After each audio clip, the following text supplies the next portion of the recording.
नमस्कार, जनवार्तामध्ये आपल्या सर्वांचं स्वागत।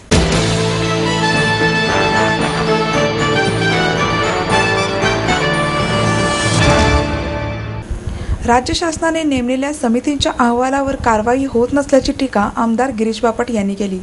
लोकलेखा समितीच्या सूचनांवर सरकार कोणतीही कार्यवाही करत नसेल तर केंद्रीय समितीकडे अहवाल पाठवून शेवटी निधी बंद करावा लागेल, असा इशाराही बापट यांनी दिला। बापट पुढे म्हणाले, लोकलेखा समितीचा 10वा अहवाल या अधिवेशनात आपण सादर केला। शासनाकडे वेगवेगळे 652 अहवाल सादर करण्यात आले असून त्यापैकी सुमारे 400 अहवालावर कार्यवाही झालेली नाही। लोकलेखा समितीचे 3-3 वर्षांचे अहवाल प्रलंबित आहेत। समितीला सूचना करण्याशिवाय कोणतेही अधिकार नाहीत। शासनाच्या कामातील अनियमितता दाखवून देण्याचे काम समिती करते। ताशेरे अनियमितता दाखवून दिली तर शासन सुधारेल, असे समितीची रचना करणाऱ्यांना अपेक्षित होते। मात्र प्रशासन आणि सरकारही इतके निगरगट्ट झाले आहे की आता समितीच्या सूचनांवर चर्चाही होत नाही। सभागृहाच्या मान्यतेशिवाय 1 रुपयाही खर्च करता येत नाही, असे नुकतेच म्हणले जाते। पण सिंचनासारख्या प्रकल्पात करोडो रुपयांचा ॲडव्हान्स दिला जातो, त्यावर लोकलेखा समिती असे 4-4 समित्यांचे अहवाल आले तरी कारवाई होत नाही। बहुधा अधिकारी निवृत्त होण्याची वाट पाहिली जात असावी, असेही त्यांनी सांगितले। लोकलेखा समितीच्या सूचनांवर शासनाने काही कारवाई करून कार्यपूर्ती अहवाल सादर केला नाही तर केंद्रीय समितीला अहवाल पाठवावा लागेल। त्यातून केंद्राकडून मिळणारे अनुदान बंद करावे लागेल। हा शेवटचा उपाय असल्याचे बापट यांनी यावेळी स्पष्ट केले। नागपूर कराराप्रमाणे हे अधिवेशन खरं म्हणजे 6 आठवड्याचं व्हायला पाहिजे असं भारतीय जनता पार्टीचं मत आहे। आता ते 2 आठवड्यावर आणून ही विदर्भवासियांची सरकार चेष्टा करते। दरवेळेच्या BFT मध्ये बिझनेस ॲडव्हायझरीमध्ये मी असतो आणि परिचय असतात, भाजपचे सुभाष देसाई असतात, बाळनांगरावर असतो, गणपतराव पाटील। आम्ही आग्रह करतो की हे अधिवेशन तुम्ही 4 आठवडे तरी तुम्ही घेतलं पाहिजे, पण सरकार हे करत नाही। विदर्भातला बॅकलॉग, विदर्भातलं सिंचन, विदर्भातला विकास, अनुषेक बॅकलॉग म्हणजे सांगितलं, आणि विदर्भात जे मोठे प्रकल्प चालू आहेत त्याच्या संदर्भामध्ये त्याला अधिक गती देण्याच्या करता ही चर्चा विदर्भात होणं आवश्यक आहे। पण सरकार पळ काढतं आणि त्यांना अधिवेशन नको असतं। खरं म्हणजे 365 दिवसात 100 दिवस अधिवेशन व्हायला पाहिजे, असं अखिल भारतीय स्तरावर विधानसभेचे अध्यक्ष एकत्र येऊन जी एक मीटिंग होत असते त्याच्यामध्ये नॉर्म्स ठरवलेले आहेत। आमचं अधिवेशन 50 दिवस जेमतेम होतं। लोकांनी आम्हाला तिथे लोकांची कामं करण्याकरता निवडून दिलेलं आहे आणि त्यामुळे राज्य सरकारने भविष्य काळामध्ये अधिवेशनाचा कालावधी वाढवावा अशी आमची इच्छा आहे। आरोपींना निर्णय आणण्यात मिळणारे पैसे,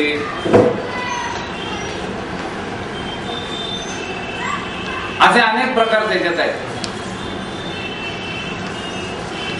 पुण्यातल्या कचऱ्याच्या समस्येसंदर्भात माननीय मंत्री ढोबळे यांच्या दालनात चर्चा केली आणि महानगरपालिकेचा निधी हा कचऱ्याच्या निवारणाकरता इयरमार्क केला पाहिजे बजेटमधला।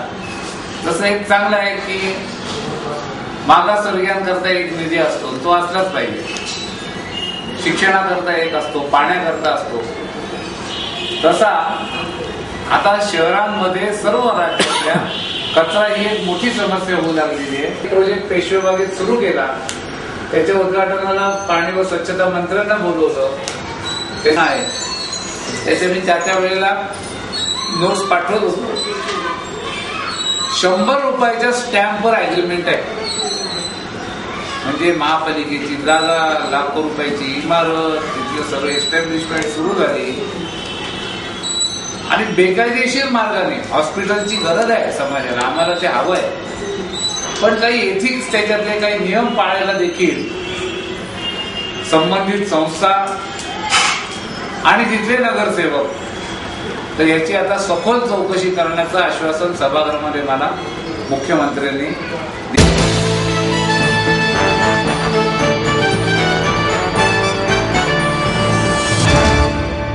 स्त्रियांवरील होणाऱ्या अत्याचाराविरोधात लोकायत अभिव्यक्ती आणि श्रमिक महिला मोर्चा संघटनेच्या वतीने निषेध मोर्चा काढण्यात आला. दिल्ली, मुंबईसह देशात अनेक ठिकाणी दररोज होणाऱ्या महिलांवरील अत्याचाराच्या विरोधात लोकायत अभिव्यक्ती आणि श्रमिक महिला मोर्चा संघटनेच्या वतीने लोकमान्य टिळक चौक ते मंडई असा मोर्चा काढण्यात आला.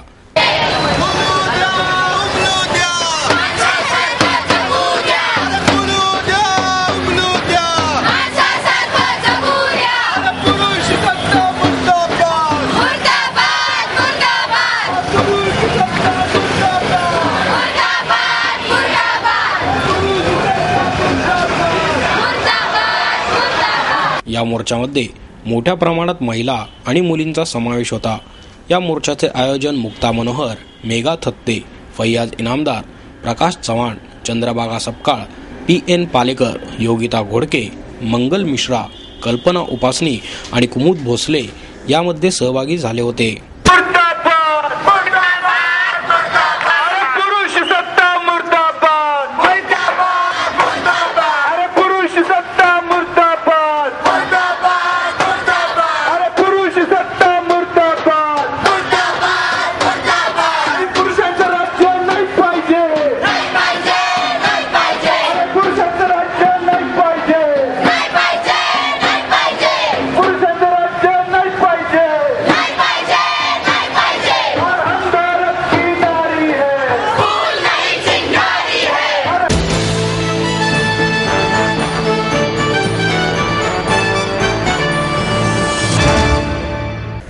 सिंगापूर डायरी हे पुस्तक आत्म अभिव्यक्ती आहे असे मत 86व्या साहित्य संमेलनाचे अध्यक्ष डॉक्टर नागनाथ कोतापल्ली यांनी व्यक्त केलं. नंदिनी प्रकाशनच्या वतीने डॉक्टर महादेवी वैद्य यांच्या सिंगापूर डायरी या पुस्तकाचे प्रकाशन डॉक्टर कोतापल्ले यांच्या हस्ते झाले. प्राध्यापक मिलिंद जोशी, धनंजय दातार, प्राध्यापक रुपाली शिंदे यावेळी उपस्थित होत्या.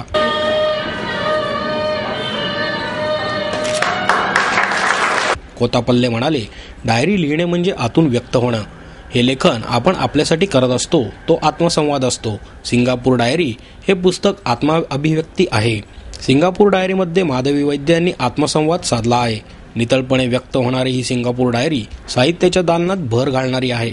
यामध्ये कोणताही आडपडदा नाही, दाखवेगिरी नाही. नव्या काळात स्त्रीचं बोलणं कमी झालं आहे. स्त्रियांनी व्यक्त झाले पाहिजे असेही ते म्हणाले. रुपाली शिंदे म्हणाल्या, अनुभव सांगणं ही स्त्रीची ताकद आहे. ऊर्जा आणि एकाग्रतेचा समतोल साधत सर्जनशील निर्मिती करणं हे स्त्रीला जमतं. दुसऱ्याचा विचार जागा ठेवा असे ती सांगते. साधे साधे अनुभव वाटून घेण्याची तिची प्रवृत्ती आहे, तीच सिंगापूर डायरीमध्ये जाणवते. मिलिंद जोशी म्हणाले, जीवनात पडलेल्या प्रश्नांचा शोध आणि सारासार विवेक सिंगापूर डायरीमध्ये आहे. महादेवी वैद्य यांनी सिंगापूर डायरीविषयी यावेळी सांगितले. मनसोक्त जगायला मिळतं, मागे कामाचे रेटे नसतात आणि म्हणून या पुस्तकातून घरही येतं. घर चितारायला खरं काय लागतं?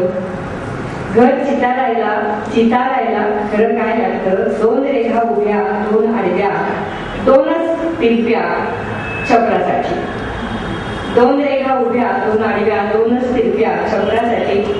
घर उभारायला काय लागतं?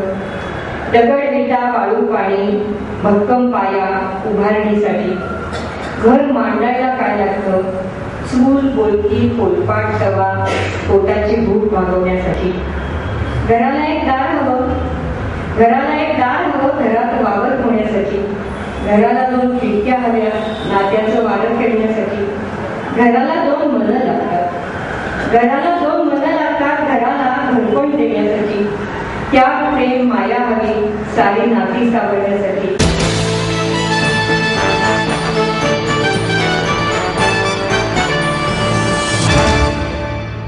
सत्यशोधक नाटकाचा 3 जानेवारीला शतक महोत्सवी प्रयोग महात्मा फुले वाड्यात आयोजित करण्यात आला आहे.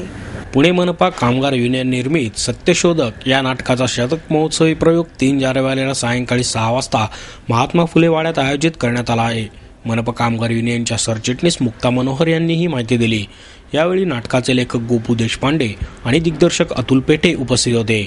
दुपारी 4 वाजता वस्ताद लहुजी साळवे यांच्या तालमीपासून भव्य मिरवणूक काढण्यात येणार आहे. नाटकाच्या प्रयोगानंतर DVDचे प्रकाशन करण्यात येणार आहे. यावेळी ज्येष्ठ लेखक भानचंद्र नेमाडे, दलित चळवळीचे नेते डॉक्टर आनंद तेलतुंबडे, निवृत्त पोलीस महानिरीक्षक भीष्मराज बाम आणि महापालिका आयुक्त महेश पाठक यांच्या हस्ते नाटकातील सर्व कलाकारांचा सत्कार करण्यात येणार आहे. मनपा सेवकाच्या मुलीला महात्मा फुले यांची विद्यार्थिनी मुक्ता साळवे शिष्यवृत्ती प्रदान करण्यात येणार आहे. यावेळी अतुल पेटे म्हणाले, सत्यशोधक नाटकाचा 1 वर्षाचा आत 100वा प्रयोग होणे ही ऐतिहासिक नोंद म्हणता येईल. महाराष्ट्राच्या कानाकोपऱ्यात हे नाटक पोचले. एवढेच नव्हे तर दिल्ली, कोलकाता, म्हैसूर या ठिकाणी झालेल्या नाट्य महोत्सवांमध्ये नाटकाला आमंत्रित केले आहे. कन्नड भाषेतही या नाटकाचे भाषांतर झाले असून नाटकातील कामगार उत्तम कलाकार असल्याची पावतीही आम्हाला मिळाली आहे, असेही त्यांनी नमूद केले. म्हणजे ती मूळ राजकारणाला भिडतच नाही, ते त्या अर्थाने घरगुती नाटक आहे. त्यामुळे मी त्यांना तसं ऐतिहासिक नाटक म्हणत नाही. खरं ऐतिहासिक नाटक ते असतं की जे समकालामध्ये सुद्धा, आजच्या काळामध्ये सुद्धा रेलेव्हंट ठरतं. ते आजच्या काळामध्ये नवे अर्थ त्याचे आपल्याला लागू शकतात. म्हणून 1994 साली लिहिलेलं नाटक सुद्धा ज्योतिबांवरचं 1820 ते 1860-70च्या या कालखंडातलं ते नाटक, त्यातला विषय, त्यातले ज्योतिबा हे आजच्या काळामध्ये करावेसे वाटतात. मगाशी मी पहिल्या प्रास्ताविकात म्हणलो त्याप्रमाणे शूद्रांची आजची परिस्थिती, अवनत स्थिती काय आहे, आजची सामाजिक स्थिती काय आहे, आजही जातीच्या भिंती इतक्या वेगवेगळ्या पद्धतीने असताना शालेय शिक्षण या सगळ्या संदर्भामध्ये ज्योतिबांचे विचार अत्यंत प्रेरक आहेत.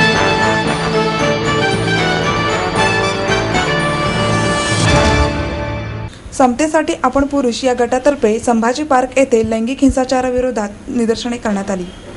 1, 2, 3, 4 मेरे शरीर पर मेरा अधिकार. पुरुष आहोत, माणूस बनूया, स्त्रीलाही माणूस म्हणूया. अशा प्रकारच्या वाढत्या लैंगिक हिंसाचाराविरोधी घोषणांनी संभाजी पार्क पदपथावर एका वेगळ्या प्रकारचे वातावरण तयार झाले होतं.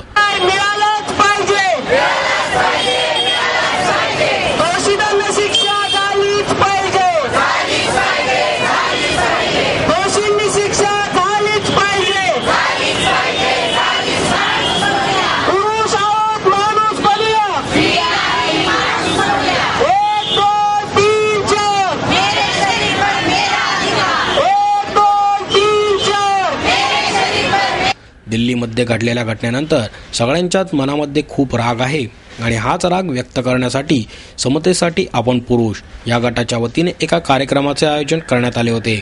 या कार्यक्रमामध्ये मुली स्त्रियांकडे केवळ माता म्हणून न बघता माणूस म्हणून बघण्याचा संकल्प करूया हा संदेश देण्यात आला. तसेच यावेळी दिल्लीत घडलेल्या बलात्काराच्या घटनेबद्दलचा राग व्यक्त करण्यासाठी एक मोठा फलक उपलब्ध करून देण्यात आला होता. त्यावर तेथे उपस्थित लोकांनी त्यांच्या प्रतिक्रिया, चित्र, संदेश यांच्या माध्यमातून व्यक्त केल्या. या कार्यक्रमात नारी समता मंच, माणूस, सम्यक, स्त्री मुक्ती संघटना मिळून Saryajani, Purush Uvach, women's network, Sahyogi trust, human rights and law defenders या संस्था सहभागी झाल्या होत्या.